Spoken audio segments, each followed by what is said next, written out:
Moi, j'ai été approchée par la Commission scolaire de Montréal et l'UQAM.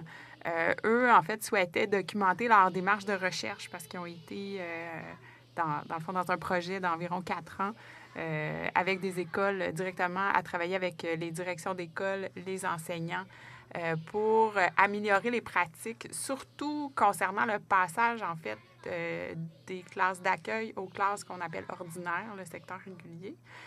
Parce qu'ils remarquaient un problème là, à ce niveau-là et qui avait un impact sur la réussite scolaire des jeunes immigrants. Donc, ils se sont penchés sur cette question-là et, en fait, voulaient un peu partager cette recherche-là, surtout à travers les autres enseignants, les autres directions d'école, pour qu'ils puissent avoir des nouvelles idées à propos dès l'accueil des élèves jusqu'à la réussite éducative.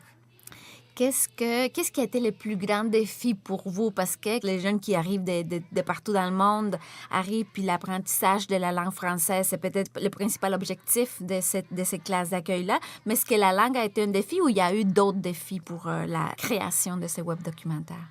Bien, en fait, c'est ça. Ça dépend si on parle du contenu ou du contenant.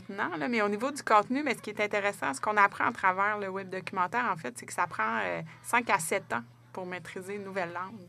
Et c'est un concept, des fois, qu'on oublie parce que, bon, on pense que les enfants vont apprendre rapidement. Et on pense aussi qu'ils ne sont pas capables d'apprendre d'autres matières s'ils ne maîtrisent pas le français. Ce qui n'est pas le cas, en fait. C'est que souvent, en mathématiques, par exemple, ils vont être capables de comprendre des notions, même s'ils ne maîtrisent pas tout à fait la langue française. Et c'est qu'ils puissent continuer leur apprentissage et non pas qu'ils soient bloqués juste parce qu'ils ne sont pas encore à un niveau assez élevé en français.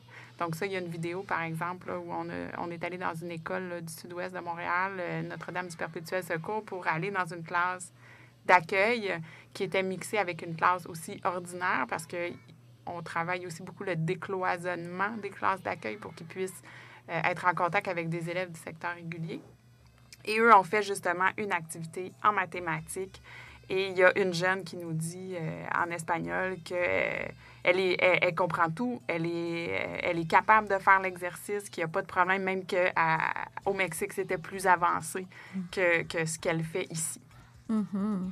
Vous disiez tout à l'heure que ça prend 5 à 7 ans pour avoir la maîtrise de la langue. Mais je crois que les jeunes, au niveau du langage quotidien, ils peuvent le faire vraiment rapidement. Le changement est magnifique, les enfants apprennent beaucoup. Mais quand vous dites la maîtrise de la langue, c'est vraiment sentir que la langue nous appartient, peut-être? Oui, c'est ça. D'être vraiment à l'aise dans tous les contextes, d'être capable de s'exprimer clairement avec les bons mots, sans faire d'erreur et de tout comprendre aussi. Donc, c'est vraiment le temps pour la maîtrise totale, disons. Mais c'est vrai qu'avant, on peut parler quand même. Puis c'est pour ça qu'on a suivi le petit Ricardo là, qui est présent dans chaque début de chaque section. Lui aussi, on l'a suivi. Il est dans la même classe que la petite sirène. On l'a suivi au cours de son apprentissage du français. Donc, on commence, il parle que portugais. C'est un Brésilien.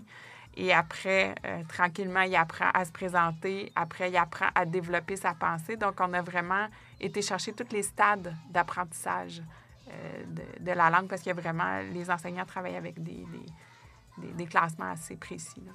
Qu'est-ce que ça vous a donné, la réalisation, en tant que réalisatrice de films, des documentaires particulièrement? Qu'est-ce que ça vous a donné personnellement, la réalisation de ces web documentaires?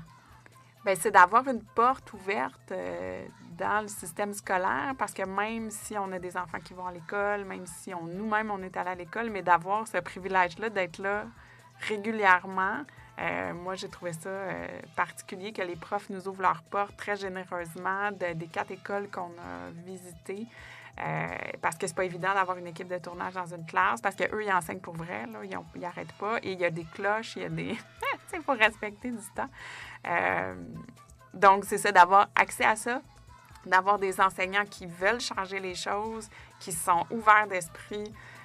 Ça aussi, j'ai trouvé ça très positif. Puis de voir, évidemment, les jeunes évoluer, là, c'est très touchant. Puis moi, c'est une thématique qui vient me chercher particulièrement...